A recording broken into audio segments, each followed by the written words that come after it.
I moved and I got laid off after 6 days. Like, oh, I got laid off on the 6th day. Girl. It's kind of what the entire move that year looked like, was just like leaning into intuition and navigating change, even though hard, navigating change with like the idea that all of this is like intentional. You also gave like really great context to like who should move to like the Bay Area or LA and like what kind of people will thrive there, which I think is really important, and like determining if Oakland, Bay Area / Cali in general is a good place for someone to move to. You know, this is gonna sound insane, but like when I moved to the Bay, I had a feeling that something was about to happen. Hi everyone, you're listening to Transplants, the advice podcast for city transplants navigating a big move and all the things that come with it. I'm your host Joyce, and today I'm joined by a very special guest to talk all things Oakland, the process of moving there, actually living there, and how to thrive there. Without further ado, I would love to throw it over to my guest, Gloria. Hello, Miss Girl. Thank you so much for joining me. First, I'm so excited to be here. Thank you for thinking of me to be on this. Lots to share about being a transplant, so I'm really excited to get into this. Yes, likewise. So to kick us off, I would love for you to share with the people where you moved from, what you do, and what you're passionate about. Yeah, so I moved from Dallas, Texas 3 years ago in 2023, which is kind of crazy to think about like how much time has passed. But I initially moved for a job in the tech industry. I have a marketing background. I got my BBA in marketing for undergrad. So my career pathway seemed very clear and cut. Unfortunately, upon arrival, I did get laid off. So that kind of changed the trajectory of like what these next 3 years ended up being for me. I switched gears from tech to beauty, and I currently work as a marketing strategist at Sephora. So that's been a very exciting position to have, and has very much influenced my time in this new city and state. But yeah, that's currently my life. And I do very much still have like those Texas roots that have followed me. There's like Texas exes everywhere. So luckily there's a lot of home still with me no matter where I've gone so far. And for that, I am grateful. I am very passionate about like film, literature, media. I'm a big writer at heart. That's something that I've carried with me even throughout college until this day. It finds its way to like come into my job as well. I write a lot of like briefs for campaigns, and I'm also just always presenting things. And so like these are like natural skills that I've been able to strengthen through certain like outlets like work. I'm really passionate about the art of storytelling. I think that's the best way to like bundle it up. I think one of the biggest things I've loved about being in Oakland is it's home to Ryan Coogler, which is like one of my favorite directors. An icon.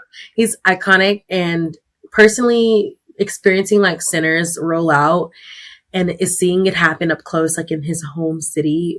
It's so surreal to just hear and think about like all the things that are going on right now, and like how he's actively cultivating this space and like just sharing his love of film with his community. So that's honestly been a joy, and I'm really passionate about spaces like that. So I'm hoping to find myself in that lane one day. Oh, amazing. We'll definitely talk a little bit more about that in this conversation, because I have admired, we met in college at UT. Yes. And since then, I've just admired like you and what you do and your work. And I'm excited to get into that a little bit in this conversation as well. But you mentioned that you were brought to California for a job and then had to completely pivot when that job didn't pan out as expected. Can you speak a little bit more on that, especially considering this current job climate, this current economy? I know a lot of people are navigating a very tough time in their career, and I would love for you to share a little bit more light on that situation. I know it was a couple years ago, so a little bit of a different environment than what we're in now, but any insight and advice that you could give people navigating that type of situation, I think would be really helpful. Yeah, I will say moving here was one of those things where like I wasn't very certain if the Bay Area was for me. Like it was very much, I'm willing to try it. Like I had no desire that was like in my heart to be in the Bay Area. And I'm not saying that in a negative way, but when I thought about my life in college, if I ever considered coming to California, I always thought it was going to be LA. So for context, LA is considered SoCal, and the Bay is considered NorCal, and those are like night and day when it comes to like culture and environment. The weather is also a huge factor that's different. And so when I moved here, I actually was just willing to start fresh with no like expectations. I also was working in tech. So I just expected that my life would be defined by work for a little bit and then I would create my own voice outside of it. But I moved and I got laid off after 6 days. Like Oh, I got laid off on the sixth day girl. in the Bay Area. But I wasn't new to the job. Like I was working remotely in Texas for 4 months from Okay. September to January of 2023. And then September starting that 2022. So it was like I continued in the new year. I was Yeah. required to relocate to the San Francisco office after like spending X amount of months remote because they were still like getting back to like the work to office like enforcement Uh, COVID. And so a lot of companies were slowly changing their requirements. And so I knew that I had to move at some point, but I was working with the company already. So it kind of felt like this is so strange that this is happening to me. I kind of had wished like I got a heads up before I moved because it wasn't like I was just hired. There had been so much time in between. So I was like really, really confused and shocked. My dad helped me move here. And then imagine calling a parent like 2 or 3 days after they just moved you in and you're like, I literally just got laid off from that job. That was like a very hard yeah. conversation to have, but it was also a very hard situation to navigate. And hmm I was just like, God, like, why would this happen to me? Why do I have to be the one to experience this? Like, Yeah. I didn't have any, like, again, no desire to come here on my own. And so now hmm it feels like I'm forced to start fresh with no current, like, opportunities like laid out for me. So hmm that pushed me, like being in a new city and then having to start fresh was like a completely different challenge that I was not expecting.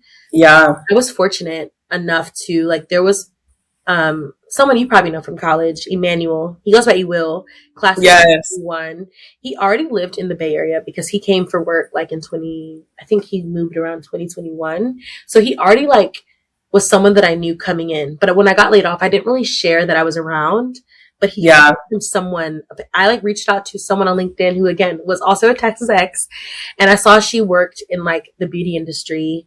hmm And again, when I was laid off, I was looking for new jobs. And so she was at a company that I really wanted to consider working at because they were hiring. And I never shared with Ewil that I moved to the Bay Area.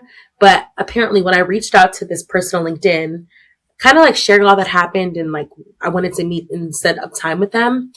Apparently Ewil and this person were in the same church, ironically the same like prayer group. And Wow. brought up in a prayer point of hers as someone who like reached out and like shared these things. And I think it registered to Ewil, like this Gloria that she's talking about is my friend Gloria. And then he reached out and was like, I heard what happened. And I'm like, what are you talking about? You know, I didn't tell you. Yeah. And I just think that was like a nudge from God. Like, you're not forgotten. And I think after having that realization, like, you know, you can start fresh. I decided to stay and officially, like, the movers hadn't even arrived yet, by the way. So when I'm getting laid off, Oh, empty bedroom, mattress, laptop, suitcase, that's my setup. So making the hard decision to stay when I have no like real tangible evidence that I should was a hmm big decision to make at that age. I was only 22. So that was like, it was refreshing to know that Ewil was like a really good person to lean on. And then he really hmm helped like set up these social outlets for me. He would invite me out to places and meet new people. And from there is how I like cultivated my life here. I hmm started to proactively just put the matter into my own hands. And I was like, if you want change, you have to like do something about it. And Yeah. that's when I like made the job hunt a bit more serious and I became a bit more hmm active in my like quest for like something new. And I think that's when like life really like changed for me. Amen. That is so amazing. And I'm so happy that you were able to make that transformation and you decided to stay and now look where you are, because who knows what could have happened if you like went back to Texas and just said, peace out. I'm not doing this Yeah. anymore. You I think know? about it a lot. Like I'm like, who would I be if I didn't move here? I would be a completely different person. And the people that I know would be so Exactly. different. Like it's just crazy to think there's always like this what if. There's always a like an alternate Uh-huh. universe of like what could have been. But I truly believe the pathway we're on is the one that God wants us to be on. And honestly, Yeah. the reason I chose not to come back to Texas was I knew where I wanted to take my career, and the industry in Texas just doesn't cater to those creative industries the same the way like California or New York would. So that decision to stay was purely on the premise that I was so early in my career, and if I went back now, I would be setting myself behind. I didn't want to set myself up for like not finding those connections and industries. I wanted to like be in a space where I could actively work in it. And it was hard because I'm like, I have like, one of my sisters is like, girl, you might have to come back to Texas. And another one's like, no, I think you should like stick it out and just be extremely like faith led with your approach. Yeah. Like, I know God would never like leave you. So it was like, I had to really balance and battle out what was best. And I think proved to be the best decision. But I know I would have been, I would be like a very different person if I didn't move. So I'm glad that I stayed.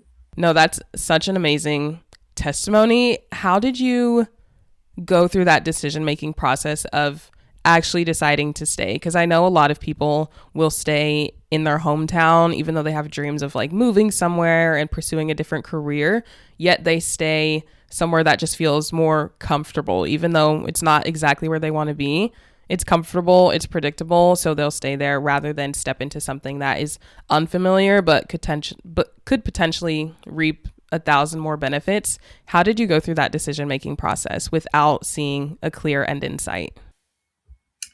Good question. I think like I just accepted, like I know what I want out of life. Like I think what I love most about my pursuit and like as I get older is I know what I want. And I think that's something that I'm glad that I had clarity on early on, because you have to really know what you want to make the decisions on where you should be.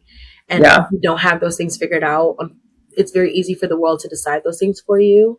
And you become a little bit more malleable. Like you kind of go where the wind blows you. And not to say those are bad things. I do like to go where the wind blows me to an extent. I think at some point you have to like put your foot down and like decide what you should go. And it was with that in mind, like I knew that if I went back to Texas, because of the situation that I was in, right, I probably would not readily just go into my own apartment. I would probably go back home and spend time with family again. And there was already like this level of independence I was seeking. Like part of why I decided to like accept this offer and move was like, although I wasn't a big, like, I don't want to say fan, but although I wasn't like the biggest or most knowledgeable person on the Bay Area, I was still at the very least willing to try something new because I wanted to open doors for other things. That never changed despite the situation changing and my circumstances changing. That same like intent and goal did not change. And I just felt like if I went back home, I would be like setting myself back. So I think like being at home after post grad came with its own tensions, not in a negative connotation, but like, I get it. You're dealing with like the schedules of your family, like people really respecting the fact that you're in a call. Like I had so many other things I needed to balance, and I'm like, I needed to be out the house regardless. Yes. I knew, like, given that I just got laid off, if I decided to come back, given how bruised I was, I'm certain that I would have chosen to live at home. And I don't know what that would have looked like for me, like trying to actively make a career happen while being at home still with my family. And like at that point, all my siblings had moved out the house. I think one sibling was just there wrapping up his like final year of high school. But that he would be off to college. And so I just wanted to like really think like, I don't know if that's the setup that I want. Like, in some ways it could be lonely when everyone's gone at work. Like I just wanted to be exposed to like newness, but I wanted there to be like the industry again that I wanted to be in. After noticing all the opportunities that lied in the Bay Area, I saw like he was here, Sephora, which is another beauty brand, Benefit Cosmetics, like Sephora. The list was endless, and I was just like, I would be doing myself a disservice going back home, especially when I already paid the price to be here. I relocated, that part. Car was shipped. I paid movers. Like, there's too many things to now recant on. So I think that was like how I decided and navigated on those decisions. I just really made a mental pro and cons list. Like, does this make sense? And like, you're already here, so should we do something about already being here? And I think it's like really identifying like when life gives you lemons, and in hindsight, I didn't imagine them to be lemons. I'm like, this is a really bad situation. I can't believe it's happening. But it produced like such a beautiful ending. And I think the story that came out of that is just proof of like sticking to those hard decisions and being willing to like get yourself uncomfortable. And I think that's all what moving is about. Yeah, that's amazing. And the story is still continuing. Thanks, it is. Yeah. I can't wait to see this next. I'm like, is this my filmmaker arc? Am I about to Right. screen like plays for Ryan Coogler? That would be a goal. That would be a dream. I have to say, like that. I think that's also another driving force. Like I identified what I wanted to be doing long termly, and I asked myself, Mm-hmm. what are the places I can be that gets me there. So Yeah. California, no brainer. Like I'm way more exposed to like film and like Yeah. media and like opportunities like this Yeah. here. And a few months ago, there's this movie that came out. It's called Black News, I and don't think the director and maker of that particular film, his name is Khalil Joseph, and he's mm-hmm. had a lot of Kendrick Lamar's like biggest projects, like Yeah. Bad City, and there's so many things that he's been the eye for. And for him to make this film, I was so intrigued. And they did like the opening, like one of the opening nights in the Bay Area. They did it in, I think it was San Francisco, and Mm-hmm. Ryan Coogler did a sit down with the director, and I was able to be there physically. And so I'm watching Ryan Coogler and Khalil Joseph Love have that. this conversation, and these are opportunities that I'm like, I'm just not going to be getting in my like humble abode in Texas. Like Yes. that exposure, that level of like being able to listen to these like audiences Mm-hmm. hear their story on how they created this film. It's just not that opportunity wasn't so clear for me, like if I decided to go back. So it's things like that Yeah. that made me happy, like being a transplant, if you will. No, yeah, that's such a great point because although the internet is a very vast place where you can get a lot of information and DM people and different things like that, those in-person opportunities can really make or break something sometimes. But one thing that you touched on that I really love is knowing what you want. And I would love to have you speak a little bit more on how you got to that place because we're in our 20s, a very volatile age in the era of social media and influencers and things everywhere. Everything everywhere all at once. There's a lot of input into our brains, and I feel like a lot of people are struggling in our age range to get clarity on what they want and what they actually want to pursue out of life. So I would love to further dive into how you essentially discovered that for yourself. Yeah, I think like being a child, like a first generation Nigerian American, and I know Joyce, you can relate there more than like Yup. um, you kind of like grow up watching this relentless approach take place from through your parents. Like they Mm-hmm. are immigrants through and through. They came to America to literally get better quality of life.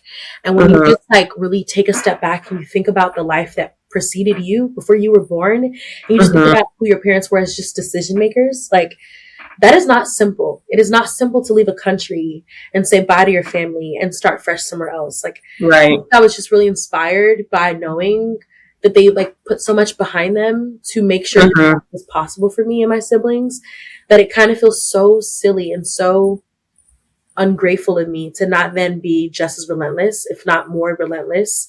And I think that's where it really starts. Like how I really define what I want for myself started with like watching the world around me, watching my mom and dad growing up, and just seeing how they went about the things that they got.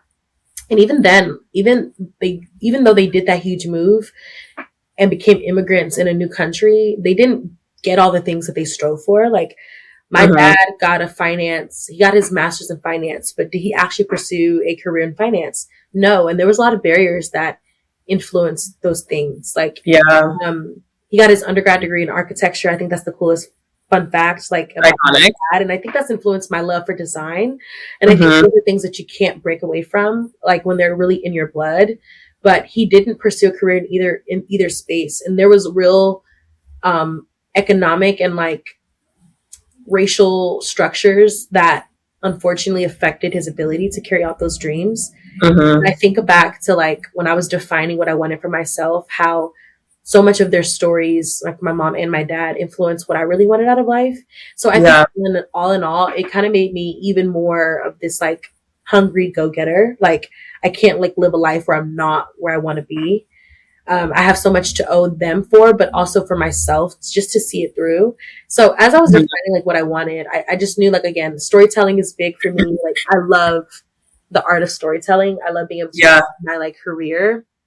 but also my day to day and like my personal writing. And I was just like, I'm so passionate and driven. Like, it's so clear. Like, I know I'll be in corporate for a little bit, and then eventually I'll like segue into like the creative work. And I'm doing a lot of creative things right now outside of Mhm. 5 that is fueling the future that I want for myself. And I Yeah. think it's just like, you have to just want it that bad. And I think after I just identified like how much I want, and I can imagine a life without trying, I think that's where I Mhm. defined what I wanted a bit clearly for myself.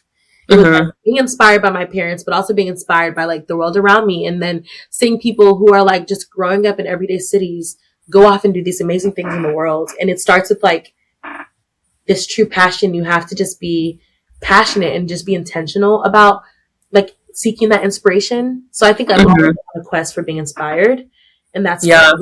that's further that's further created this like this notion to me that like, okay, now that you're inspired, what will you do then with the things you're inspired with? And like, Mhm. are you going to create a world where there's an outlet for the world to see that inspiration come to life? And I Yeah. share, and I want people to see what's in my brain. And I think that makes me go hard even more. So I hope that helps answer.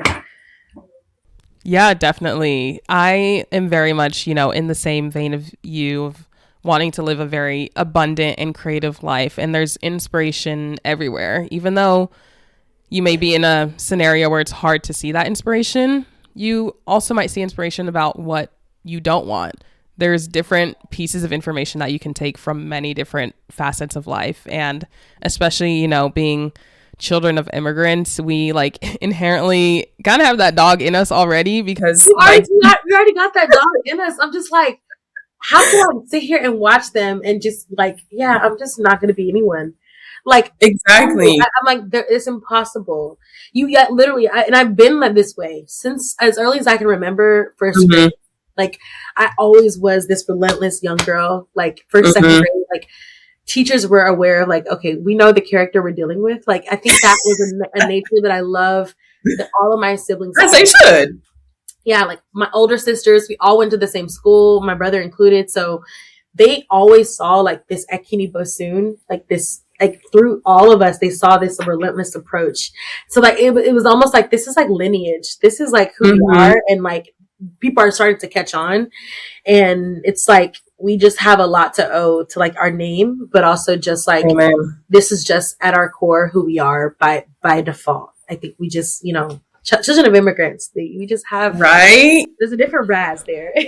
yes, a different breed, truly, truly. Like even like it's so crazy how a lot of us have the same experience, but like myself and my younger brothers went to the same school, and like recognizing the name, the teachers will always associate, something with your younger siblings. Sometimes it's good, sometimes it's bad, but they have like a certain expectation, and that comes across in many different ways. I know you mentioned that when you first moved, you really had to pivot very quickly, Yeah. and that came with a lot of emotions. But even prior to that pivot that you had to make 6 days into arriving into California, were there any initial fears that you had about moving, being in a new state far from family, and how did you overcome that?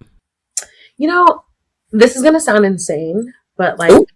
when I moved to the Bay, I had a feeling that something was about to happen. And it wasn't like anyone told me anything. It was like one of those in like your intuition, Mhm. intuitive gut feeling that like you don't quite have any evidence to describe the feeling you have. Yeah. If anything, you have to attribute it to God. Like Mhm. I I remember like just to set the stage of what this time was. This was like peak layoff season for a lot of companies. Mhm. The economy was really bad. A lot of people were losing their jobs. Did I think that I would be impacted? No. I think naturally when you watch hardship take place, if you're reading about it, you see the GoFundMe's when people post like, please support my family. Their Yeah. house has been burnt down, or people are sharing things about a cancer warrior and people navigating like all these medical treatments. Like you see people openly talk about the things that are going on in their life, but you don't really like sit there and like watch it and then think like I could very much be one of them. And I think Right. sometimes that's like, it's like a discussion on pride and humility a little bit. Like, do you believe that you're too good to navigate hardship? Do you just naturally like think that it can't be you because you know it's always, you always like are looking at this take place for other people. So it's almost like Yeah. a on like humility and pride for one, but two, I think as I was like watching the world around me, like it felt like it was crumbling, like the economy and like jobs.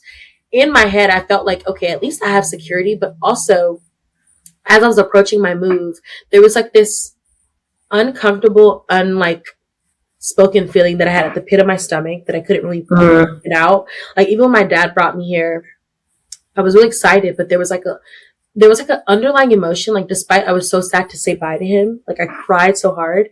Oh. So like there was something like I also couldn't really put a finger on that was bothering me. Like it was like something that really didn't feel comfortable to like navigate. And I didn't have the words for it, but it just was a feeling. And so for context, when I did my gratitude for college, like I specifically wore this Google crew neck in one of my like outfit changes. And I told the photographer, like, I don't want you to share this set of photos. Cause photographers like to share their work. And I was like, I love your work. You can share anything from the catalog, but specifically the shirt that like had Google, like the Google images that I was going to use to then announce that I moved to the Bay Area to start working. Like them in person. I don't want you to post those until I post them. And that was an agreement that we had. So fast forward, we're now like, I'm moving and I'm like, I plan to like share these photos essentially the week that I move. Yeah. But when it's like make my, LinkedIn post, maybe Instagram, Yes. Yeah. And I was proud of the photos. I loved them. And as I like, every day that I was in the Bay, so day 1, day 2, day 3, there was like this discomfort that couldn't allow me to post anything. And I don't know, like it was like I wanted to post, the whole caption was drafted. I finished the caption on the plane headed to the Bay. Like I was like ready to post it. Like I finally boarded the plane and this is happening. And like I'm starting a new chapter. And every day when I went to post, I like literally could not put my thumb down to press post. I would just look at the post and close my phone. And like, I remember the night before I got laid off, I'm not playing. There was a literal thought. I was cleaning, like I didn't have nothing in the apartment, but I had a broom. So I was just sweeping it up a little bit. Like thinking, what if I like lost this job? This was my exact thoughts 24 hours before. I'm being so serious with you. I was just sweeping and I just stopped sweeping. And I was like, what if I lost it? Like, it was just a random thought. I was just like, things feel too, like, not that I was like, things can't be good and it just stays there. It was like, I don't know why, but I suddenly have this weird feeling. Like I'm preparing for something that's like about to change my life. And the next day, that same night at 2 a.m., they actually sent the layoff notice at 2 a.m. that following morning. Wow. And I went to bed that night at 1 a.m. So I think back, like if I like stayed up one extra hour, I would have found out myself and I would have stayed up all night. And so it's like in some ways, God allowed me to go to bed a minute, like, and like allowed me to get one more good night's rest before my life was literally like thrown upside down. And I think like as I like sat in like that premonition and then it actually did happen to me, it kind of made me wonder like, wow, like every step is truly ordered. Like I know if I got laid off before I got here, I wouldn't have came. So I know God was very intentional in the order of events, but it was so interesting that like I refrained in posting because that feeling was the driving factor of like something is about to happen. Like I don't know what it is, but something feels off and I need to just wait. And no one told me anything. No one knew Google was doing layoffs. Google doesn't do layoffs. So it's not like I was reading an article that like said Google is about to do mass layoffs. I was one of the people. So I was like, there was no evidence of this stuff. My manager didn't even know. No one knew. It was like waking up and like the whole town's on fire. No one knew this was going to happen. And so to have been led with like this intuition that like refrained me to post it was almost like a saving by the bell moment, because I know if I went out and posted something like that and then a couple of days later I lost that job, I would have felt way more embarrassed that I was public about it. Like it would have been such a damage control situation. And I'm just grateful that I didn't do it. And it's like, I also didn't have any evidence that this would happen. So it's just so interesting that like, even while I was navigating this newness, I was still being led intuitively to make decisions that I couldn't foresee what was going to happen to follow. Yeah. I think that was like the reassurance that I could do hard things was like, you're like listening to your gut and you're like locking in for like with that information. And that's kind of what the entire move that year looked like, was just like leaning into intuition and navigating change, even though hard, navigating change with like the idea that all of this is like intentional.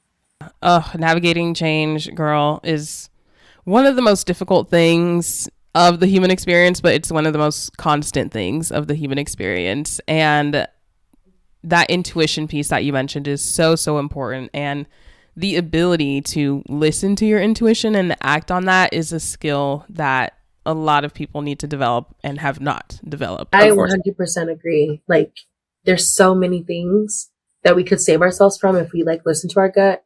And every time I like ignore my gut, the thing happens. And then I'm like, I wish I listened to myself. So Yeah. the practice of just like, even without the evidence, clearly there's something that your body is telling you. And there's a book that I like started to read that year. It's called The Body Keeps Score.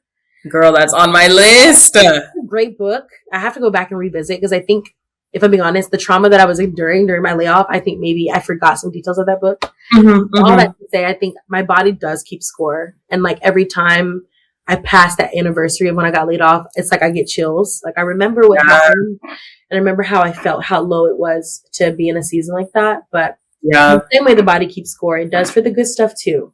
So intuition is the best. Like I like to view intuition as like this, it's like a tally system. It's like your body has enough evidence of things happening in the past where your intuition was right. So we're like, as we get older, that wisdom is refined. And so you can identify situations a little bit more clearly. So yeah, I love that. Y'all, I love California and I would absolutely love to live there, but probably a few years from now. Although that's not in my reality today, California could be in yours. If you're interested in moving to Oakland or the Bay Area in general, but don't know where to start, I've got you. In the description below, you'll find a link to a free guide that'll take you through all the things that you need to know when navigating a move to Oakland or the Bay Area, including neighborhoods to live in, restaurants to try, where to meet new people, all the things. It is absolutely free and was made with the help of transplants currently living in the Bay Area. Be sure to check out the link in the description. Now, back to the episode. Diving a little bit more, I know we've talked about a lot of different things already, but diving a little bit more into like your experience as a transplant. I know you mentioned that you currently live in the Bay Area, specifically in Oakland, but you work in San Fran. How would you say those two cities differ, and what do you like/dislike about each? Yeah, I would say the biggest difference is difference in culture. Like one of the reasons I decided, like I love my approach to, before I moved here, I was very specific about asking people who lived here where was the best place to live.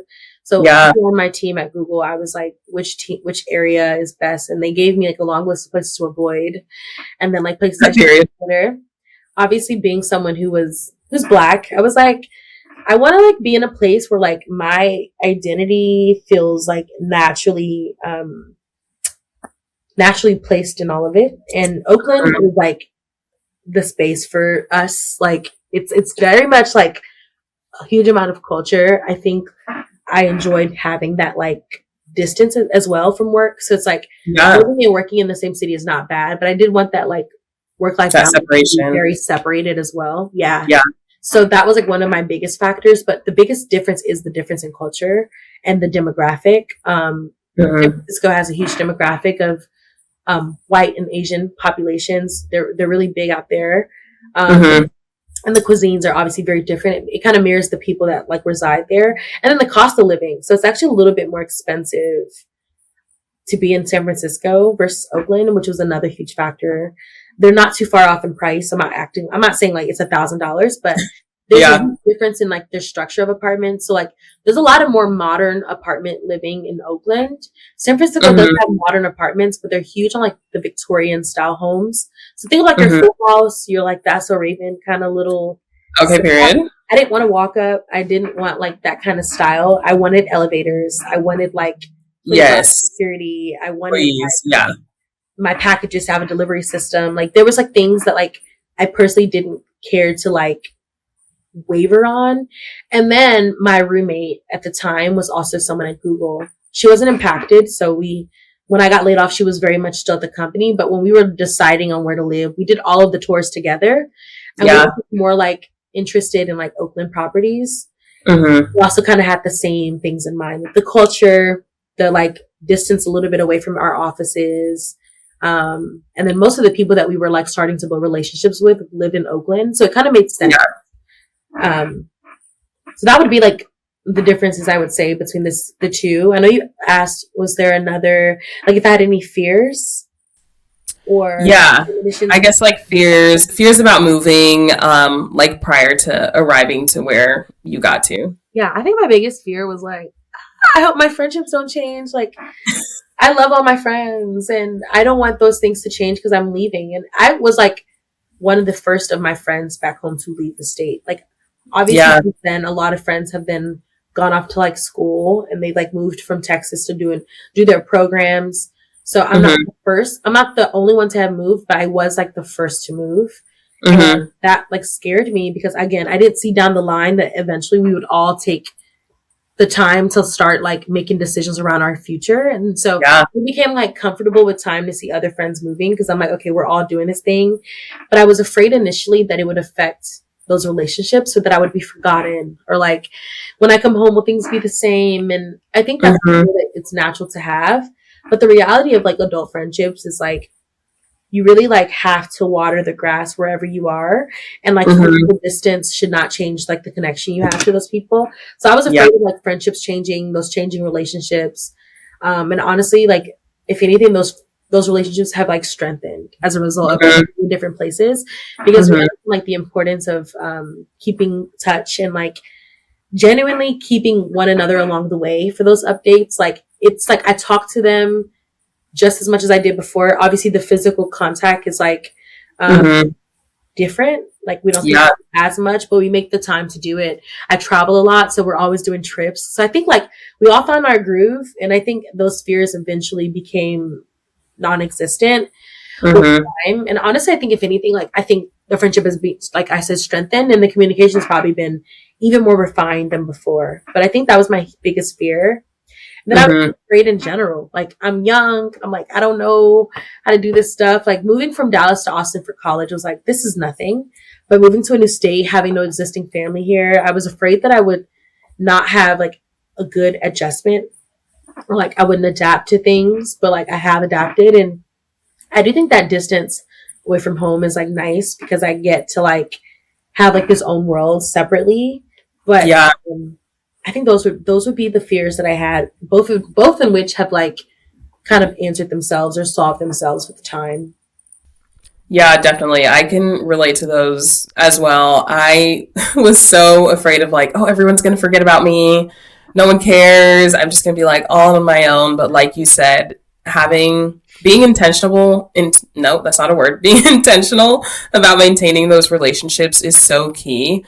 And translating that intention, as much as you're intentional about your career and what you're doing, you need to translate that to your relationships because at the end of the day, those relationships those are what is gonna keep you going when you're down on your life. That like grounded me when I was like laid off and like how many of them asked can they visit me? Like it was just this outward community that was proof that no matter where you are, those things don't change. And I love that I saw people who wanted to be just as involved in my life as I wanted to be in theirs. I know we touched on a little bit of the differences between like Oakland and San Fran, but how would you say the Bay Area compares to like LA or like San Diego or other major cities in California? Because I know LA is frequently mentioned when like, oh, I'm going to move to California. People are like, I'm going to live in LA and be creative and things like that. How would you say the major cities in California compare? So I would use LA as an example because I haven't been to San Diego, but it's on my list. I'm trying to go this year for my birthday. I'm so excited. So you've been? I need Rex. Yes, I will send you stuff. Yeah. Okay. I have like a list of thought starters, but I would love to get some like real recommended places from people who've been. But the weather is like the biggest difference. It's like it's way more colder up here. Okay. I know my mom. Older people, and I don't say this in a bad way, but it's so funny because like I love my mom, but with age, she's gotten like a bit more like sensitive to like weather. And it's so cute. But when she came to visit me, you would think we were in at the Atlantic. Like, she was so cold. And I'm like, Mommy, it's just wind. It's just wind. Yes. Yeah. It's like, the way she was describing being here to other people, you would have thought she like ran off and did a weekend in like, the Arctic. So, I don't know, like she was just so cold. And like, I was just like, girlfriend, I must be regulated because the weather is I'm used to it. It's not as hot as Texas, which I'm grateful for, but the biggest like difference is the weather. Like the Bay gets way more wind. We're like obviously called the Bay for a reason. Like we're near water. How you get from Oakland to San Francisco is by a bridge. Yeah. Again, with water underneath it. Bridges are like a big symbol of the Bay because it connects cities to cities and areas to areas. And like the weather, I would say like for people who are looking for something a bit more warm, they would probably find SoCal to be of more likeness. So like LA, the Bay is really cold, even more colder in San Francisco, which is crazy because we're all connected. We're connected by a bridge and it's only 20 minutes away from the city. But like, I remember like spending a summer day here in Oakland. It was hot. I crossed the bridge. I needed a jacket in San Francisco. Like it's quite different. So it's like even in the Bay, depending on where you are, you might have a very different experience of the weather. And it's just like we're all in this big region together. So that was fascinating to me that the weather can vary depending on where you are. But I would say like if you're looking, how I describe the Bay versus like other parts in California, the Bay is not anywhere I think anyone would move to chase a dream. And I don't say that to be a negative Nancy. It's more like a reality I've come to realize. Like the Bay, everyone that I've met here have moved for work or moved for school. So there's been like an obligation that's kind of like required them to come here. And then through that obligation, they've made a livelihood from it.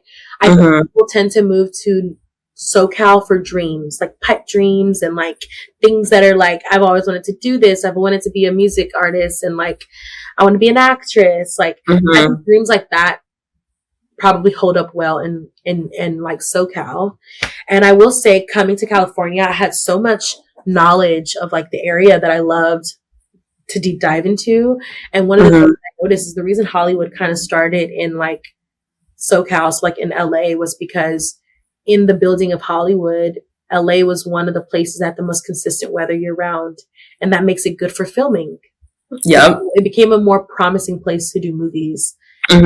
As a result, it became the hub of that entertainment. And so that's not something like the Bay has very different kind of weather. So I think the weather has defined so much of what we experience today through media. I think as a result, the Bay was more of like a gold rush. It's where like corporate companies came. And set up shop. And a lot of people moved here for opportunity to get started for jobs. But I think when it came to dreams, that was like a Southern California situation. So I would how it compares. Like the closer you get to the north, you're like a little farther away from like a Dreamville, if you will. And here for work or school. And like at the point when you do fulfill those things, people are ready to leave. So it's very transient. I think people don't stay in the Bay for too long. So I think I've experienced so many like people I've met that have left like and come. There's always like we call it a new batch. Like when we were out with friends, and like, who are these people? We're like, oh, that's the new batch. Like transplants. Like it's like you just know people are probably here for an internship or like they're here for a job. Always the same case. I haven't met anyone who said I moved here to pursue anything. They say they moved here because their job told them they had to. So I think the tone is very different. Not to say you cannot create dreams and make them happen here, but I don't think that's like the initial reason people are moving. And I think the closer you get to SoCal, that difference changes. It's something that I noticed, which I thought it was pretty fascinating. No, yeah, that's such an important distinction because I feel like it's easy to just think of California and think of like the beach and like Hollywood and all that stuff, but it's probably is the largest or the second largest state in the U.S. So there's different parts of it. People think like when I moved to California, I made it very clear that I was moving to the Bay. Everyone just was like, "How is LA?" And I'm like, Yeah. That's not the only thing in California, And babes. I think that just shows you that people don't have much knowledge, or they just hear California and their brain goes to LA. Kind of like if Yes. you're Texas, they think of probably Houston or Dallas. Like Yes. people associate, and Texas has a whole nother side, like closer to El Paso, like a Exactly. whole nother group of people. And it's so interesting. Like people will define their perception on a state based on the biggest city they know there. And like, Yep. I had to remind them, like, no, LA is like a 6 to 8 hour drive from San Francisco. It's a little ways away. It's a ways away. Like it's faster in the air if you fly, but we're not neighbors by any means. Yeah, definitely. Definitely. You also gave like really great context to like who should move to like the Bay Area or LA and like what kind of people will thrive there, which I think is really important, and like determining if Oakland, Bay Area / Cali in general is a good place for someone to move to. Yeah. I will say too, like the poverty is a little different depending on where you are in California. And one of the things I did notice in Oakland when I got here was there's a lot of like economic downturn that needs addressing by like, it needs acknowledgement. It needs like remedy. I think one of the things I noticed when I first moved here and like when I would go home to visit Dallas is there's so many developments that are happening in my own like hometown, like in Cedar Hill, Texas. I would come back every time and I'm like, oh my gosh, like we have a new restaurant. We have a new business is coming. Same, yes. Like there's so much positive growth happening. And like every a couple of months, my siblings are texting me like what's opening. And I'm just like, wow, we wanted this when we were kids and we never got it. And like, it's like progressing, like the roads are like being refined. And like, I remember there was a time when I came back and we had like a formal welcome to Cedar Hill sign when you enter the city, like things like that. Oh, we're moving up. And then like living in Oakland, where I moved here and found like all these businesses that I loved, and they all started to slowly leave. And so just to see like this parallel, like not even like a parallel in terms of like match, but like to see like this paradox, maybe that's a better term, like just to see the differences. And like I'm in this city where my cost of living is way more expensive. And like I'm seeing this economic downturn in real time. And then I'm going home where livelihood's way more cheaper and like there's so much growth happening. And so to experience that like dichotomy was a bit like saddening, because I'm like, a lot of businesses are exiting Oakland because they can't afford it anymore. Or a big issue here is robbery. People like break into these businesses so often that these businesses cannot survive to stay open. These damages become way more costly than they can bear. So I would find people I loved. Like I remember having this baker that I loved, and they made my cake for my birthday that year. And then when I reached out to them to make my cake the next year, and they told me that they had to close the bakery down.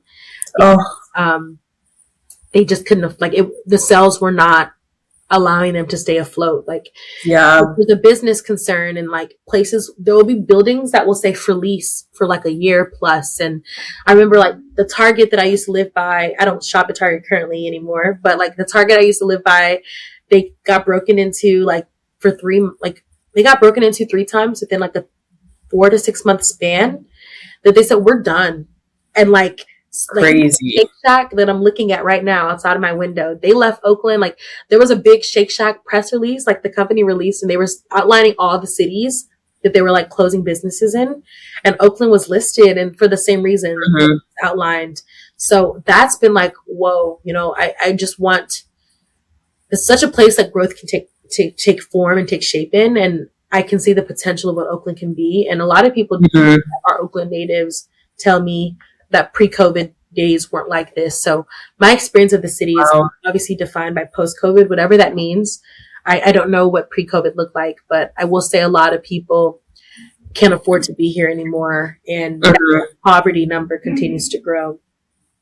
Yeah, definitely. I didn't even realize that you have a connection to like 2 U.S. states that are very much in the zeitgeist right now, aka Cali and Texas. And so many people from California are moving to Texas and like leaving behind that high cost of living and all these other things. So you're like witnessing it firsthand. Yeah. It's like a little trade going on. Yeah. Some people are leaving here to go to the South, and then the South, like people are coming here for jobs. Yeah. Great. What a crazy, crazy time we live in. But you touched on different facets of like living in Oakland and the Bay Area, and some of the common like misconceptions about living in California in general, but is there an Oakland myth that you want to debunk? I mean, one of the things that I was told up front was like, girl, it could be dangerous out here. And so I'm thinking like, am I about to enter a battlefield? Like, I need to learn how to use a weapon. Right. Do I need to carry something? These are things that do happen. Like, I can't lie. Like, crime is something I've seen up close. Like, I remember like when I first got to the Bay, I like went to a nail shop to get my toes done, and a car pulled up to the window. Like, you know, the nail shops where like it's just fully window. Yeah. You can look outside and see the cars driving by as you get your feet done. This car pulls up. There's a guy with a ski mask on. He breaks into the woman's car that's next to mine. So I remember being like, oh, it could have been me. And she is sitting next to me getting her toes done, and we're watching this take place together. Like, we're just looking at her car get broken into, and we're just, what can we do? And she didn't even like flinch. She was like, I just got this fixed because it just got broken into already. So she had already experienced this before, and it kind of put her in a state of like, man, I guess like they got me again. He didn't even take anything, but the fact that it happened and that it was next to my car made me think like, what was the reason they didn't do it? Like, I don't even want to know. Right. Like, what? Like, I would have been shook. Yeah, because I'm like, it could have been me, and I was fresh to the Bay, so I was like, everyone warned me about. They call it like blipping, and like that's the terminology for breaking into cars. Like, if you got blipped, like it means your car got broken into. And I just remember thinking like, I mean, not bipped. Maybe it's bipped. It's one of those terms. Either way, it was a term that was new to me. And I was just like, I don't want this to be me. So by the grace of God, it hasn't. But I think one of the myths, I mean, is that a myth? Because it's really happening. It's like, you're not getting like, the way it was described, I really thought like it was a very dangerous city to be in, and that I was ducking and hiding. The police enforcement and safety overall can be way better than it is. But like, I'm proud to say that I've been safe in the 3 years that I've been here. And be personal vigilance. Like, I don't, like, I know when to be at home. I know when a situation looks sketchy. I know when I need to take a lot of things. Things like that personal like nudge to just like be discerning. But that, I guess you can say, is like a myth. Like, maybe it's not a war zone, but I do think it still comes with its own troubles that still need to be addressed. But I don't think there's like a myth that like, oh, okay. I guess like another myth, I guess, would be like people just they just think of California and they just think of like this fine, pristine living, like through and through. But the myth is like that I'm breaking is like, no, that's not the case. There are some rough parts to it. Just as there is any other place. Not just beaches and poke bowls and, you know, Erewhon smoothies over here. Like, not the Erewhon. Like, there's more to it than Skims and like, you know, walking around with a matcha. Like, as much as California can be those things, there's some real trouble here. That's the myth, maybe. Like, you know, it can be ghetto. Period. As all places can be. All of them can be. So that's what I have to say on that. No, that's very fair. There's a lot of every city is different, but at the same time, every city is very similar in the fact that there's different pockets. There's areas where you know you should be and areas where you know you should not. And that is very fair to say. Kind of on that note, in what ways has Oakland surprised you? The sense of community and rally. I don't know if I knew that existed, but they run deep. They show up for their people. Like, Brian Cougar is a good example because like the Bay really takes pride in their people. Zendaya is also from here. I don't know if you knew that. Oh yes, I love Zendaya. Angus Cloud, who passed away from Euphoria, there's actually a mural. I live on Telegraph, by the way, so that's very like Oakland-y. Like that song by Childish Gambino. Do you know what I'm talking about? Yes, that song, Oakland. That's all I can think about. So living on Telegraph, I'm like, okay, the song is me. I am the song. Yes, she's living I it. am the visuals. Yes, she is the visuals. Yeah, there's a mural of Angus Cloud right behind the street that I live on. And Oh, that's beautiful. it's so interesting as I like people love to vandalize. Like there's graffiti everywhere. That's one of the ways I define Oakland. But that mural specifically has not been touched. And I think that is so beautiful. Like they are vandalizing everything around Angus, but his face is not being touched. And I think that just shows you the sense of pride and community. I think when he died, I woke up, that mural was up. I just want you to know, Wow. like I saw it. It was like almost an immediate chain reaction. And I love the way they rally and show up for one another. And that sense of community is not anything that can be like taught or broken. I think it's just innate to the people here. I love the way they show up for people who are from their city, but also how much they show up for their teams, like across all sports. Like I think that's something that I really love. And it was a surprise to me because I don't think I always like attributed that level of community, if I'm being honest, to like places like Texas, people in the South. I think that endearment and like that like hospitality and, you know, care for your community, I thought it didn't really like translate across different state borders, but I was wrong. And Oakland is like honestly just a good display of like, they don't play about their people. They love their like their celebrations. They have this big thing called like the Black Joy Parade. I don't think I've ever seen something like that in like my city. Yes.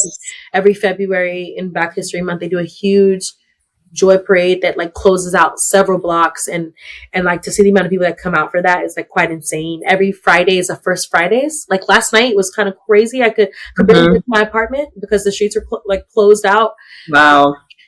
That's I like the concept of a First Friday. When I moved here, I'm like, what is that? What does that mean? And everyone was like, "You know what First Friday is?" I'm like, no, we don't. There's no First Fridays in Texas. Like I think it's like something people from like the East Coast said that they knew about. Friends I made, they were like, oh yeah, First Fridays is this.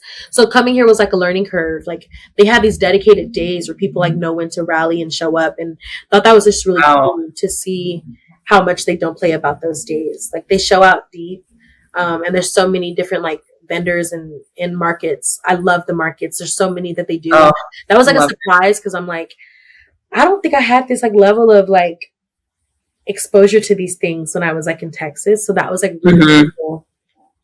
No, that's amazing. I might have to move out there. That sounds like a vibe. That sounds like a vibe. Yes, do your research. But yes. I shall. You have definitely helped in like educating me and the people on Oakland and the Bay Area. But you touched on so many great lessons throughout this conversation that I think the listeners can definitely take away when thinking about their own move and just navigating different facets of adulthood and navigating our 20s. But as a transplant, what would you say is the greatest lesson that moving away from home has taught you about yourself and about others? Ooh, grit and patience. I think like because I had such a challenge in the beginning of moving here, my experience came out of like crawling out of a situation versus having the straightforward approach that maybe most people navigate. I don't think I've met anyone who's moved to a new city and got laid off in that same week. That is a very unique experience, but I think it taught me patience, like grit first, because I had to like really, really, really fight to get out of a depression like that. And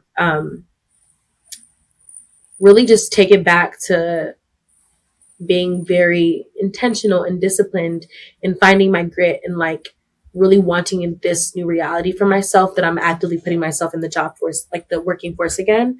I was like so nervous on like interviewing because I'm like, I had been so off of like the interview job seeking process. Like after I accepted my full-time offer with Google, like I just hadn't sharpened those skills in so long. So I didn't know what it took for me to be in a new career again and try again. But that level of grit and wanting it was so apparent. Like I made like a whole job tracker and I was tracking every application and like the status and if I got a referral and if it, you know, I was like very specific about how it panned out. So like that level of grit and like determination, you need that regardless, because all that to say is you just don't know the challenges that lie ahead of making a big move or making a big decision like moving. And the best thing you can do is just have a toolbox of like all these skills. And like in hindsight, I wish like I always had my resume up to date, that I always was sharp on those skills with interviewing, that I didn't wait for it off. to make me revisit the things that I should already have refined. So Mm-hmm. that would be the first thing. The second would be grit. The second would be patience. I think that level of patience that was needed to see a new chapter blossom was so hard to naturally accept. Like I was like, just make it happen now. But that Yeah. patience teaches you the slow burn and the beauty of the journey. And Mm-hmm. now is as a result of that journey and the patience I had to like grow to have, being patient to see the outcome and like Yeah. not rushing this experience or this process. It's so hard to like exist in a situation and like imagine that it can be better. But it was just patience. I had to practice patience and like reframing. That's important. Like instead of asking like, why did this happen to you? Maybe it's happening for you. Yeah. And like that requires Yes. you to just be patient and remember that everything has its own time under Yes. the sun. It's literally written in the Bible. There's a time and place for everything.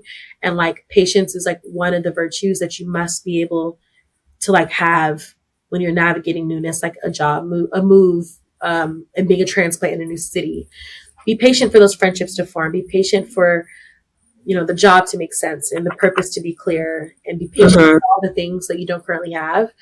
Because if you're eagerly waiting to jump to the next thing all the time, you'll lose the lesson. And so that's like been the most important things for me, like being here. That grit and that patience has been like the biggest lessons I've gotten. And I like continue to bring that with me everywhere I go. Amen. That's such a great point, especially as a transplant when it takes time to build your life, to build your community, and to settle in. So that's such an important reminder for the people. Amazing. To close us out, I'm starting a new segment in season 3 called The Operating Room. And it's essentially like an advice line for people to write in about their dilemmas. And I/my guest answer it on the show. Ooh, that's so fun.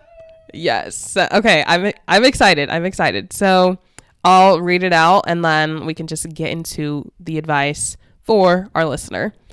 So this person says, I just moved to Dallas from a smaller town in North Carolina and I feel so out of place. I like the city so far and I'm excited to explore and find my community, but I feel so out of place because I'm comparing myself to other people around my age. Everyone is beautiful and fit and cool and I just feel so average. The insecurity is affecting how I show up in different spaces, which I hate because I want to be putting myself out there and meeting new people, but I don't like going out when I'm not feeling at my best. How can I build up my confidence and stop comparing myself to other people? That's a lifelong practice, building confidence. I mean, even to this day, I can say wholeheartedly, I'm confident, but I still do sometimes compare myself. Mm-hmm. And it's a lifelong undoing. Like you have to continually do it. I think the real bottom line is like your story is always so different from everyone else. So to sit and compare your life to someone else is like, you start to realize it's a waste of time because circumstantially we're not all going after the same things. And so as a result, there's no way our lives would be the same. And it's like, we really deep it. Yeah. Why would there be, like when you really deep back and you go deep a little bit, like you take a step back and you realize, okay, purpose, like this overarching thing, like if God made us all the same, therefore had the same experiences, if we had all the same jobs, the same background, the same upbringing, the same skill, there would really be no reason for him to make so many of us. Like if we're the same person.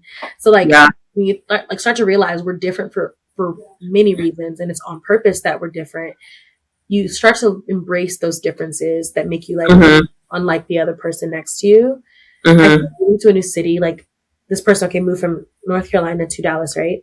It's like different. I think like if I moved from Dallas to North Carolina, I'd probably feel out of place as well because these are different cultures and like hospitality wise, very different like places to be in. But I think embracing that difference and like finding spaces that you can like start to gain comfort in would be a good start. Like Dallas has a huge amount of communities. Like in some ways I'm like, I left Dallas and then all these new things started to come about, like colors and like all these like, spaces that I'm like, y'all weren't doing this when I was here. Then when I left, y'all said, let's get this going. And I Mm-hmm. feel like I love that Dallas has grown into like this community oriented like city. Mm-hmm. It's at this point I think a little easier now to navigate and find places to go, where Yeah. or that maybe wasn't the case. I think like my advice would be like finding those spaces that you can go to. I think places like church, finding like maybe that's something that this person like resonates with, finding like Mm-hmm. a young group of people who can relate to them, maybe on a faith level or a social level, can open them Yeah. up for like that level of activity they might be looking for. But first and foremost, like remembering that being different is actually a good thing, and like Yeah. what you're like seeking in life is so different from the next person that there's no way you would be doing the same things as them. I think I've Yeah. embraced like even coming here that I'm different from like Bay Area natives, but it Yeah. actually made me like even more excited to create spaces on my own. So like I host a lot, and that's something that I've invited other people into the space of. Like my space is Yeah. a sacred place to me, but like as I hosted and I met people that I am like comfortable building like life with, like my space has not become a space they can enjoy. So like you Mm-hmm. also can be the creator of these communities, and you can build that like that level of like intimacy for yourself, and in turn it will find you. You just have to give it time. Yeah, I agree. I agree. Confidence, I've come to realize, is something that you're going to work on for your entire life, unfortunately. But in that process, you're going to learn a lot about yourself, a lot about the people around you, and you'll really start to fall in love with the aspects that make you different. And like Glow said, those things it's what's going to allow you to attract like the right people into your life, you know, and those people will further amplify and celebrate those things that you may see are like your biggest insecurities or your biggest flaws. But taking the time to embrace those, I'm a big journaler, so I love like writing things down. And something that I am trying to actively do more is like writing out limiting beliefs, but then writing out like a counter to that and something that, you know, is uplifting and is affirming in a space. So if that's something that feels right for you, I would definitely recommend that. But really focusing on what you can control in your life is also something that's really important, because you can't affect like the color of your skin or like different things like that. But if you want to get fit, start to do small things every week that will help you take steps in the right direction. Yeah, like walking at the lake is something I love to do. Like Love. activity has been shaping confidence for me, and then again putting myself in those spaces where I can meet new people confidently has reminded me Yeah. that I can be a self-starter. So I hope that helps. Yes, being a self-starter is also super important. And just try it. Just think of it as a side quest. I love like using the term side quest because it's never that deep. It's never that deep. It's never that deep. Oh, okay. Amazing, Glow. Thank you so much. To finally like round out this episode, do you have like any top piece of parting advice for transplants? In the context of transplants, um, like allow yourself to be present. Like where your feet go, allow yourself to be there as well. Um, and then like literally just root your feet where you currently are. And what that means is like, even if it doesn't make sense in the bigger picture of what you think is your life at the moment, you'll be surprised how it shapes up to it. And like what you must do is first be present with where your feet are. So Mm-hmm. if you moved in a new city, but you keep going back home every month, you know, ask yourself, are you really taking out what you're set to like learn from this chapter? Mm-hmm. I think I was visiting home so often that year that I asked myself, did you move for real? You also are giving people like the chance to miss you, and like That part. you're so present that you know the move hasn't really set in for you, and you know you're going to be making it too comfortable for other people if you're this accessible. So like allow yourself to Mm-hmm. be accessible in the city that you're in, and like Yeah. allow those visits to happen and people can come and see you. Like all that to say is with being a transplant, I've learned to plant my feet where I currently am and allow everything around me to reflect I'm currently in this chapter. And although I don't know what it may be or like what the puzzle piece is to this other part of my life, it's become very distinguishedly clear with time that this chapter has purpose that it's going to be like an excerpt in like this bigger story of my life. So allow that to be the narrative that you take moving and trying new cities with, because it's also the most, you will be humbled. And I think that's a beautiful thing, that humility comes with new things. And like, I love that I've been reminded, like, I'm not too good to try over. And like, sometimes that new fresh start yields better opportunities than just being, stagnant where you are. Yeah. Oh, that is beautiful. Thank you so much. That's such a great way to end the episode. Thank you so much for coming on the show and sharing your experience with the community. Do you have anything that you would like to promote, or where the people can follow you? Oh, I love that. Okay, you can find me on Instagram at Glow, Glo. My middle name is Bidemi, so Bidemi. That's my username. You also, in my bio, will find a lot of the things that I'm involved in. So you can also follow my film page, which is linked there.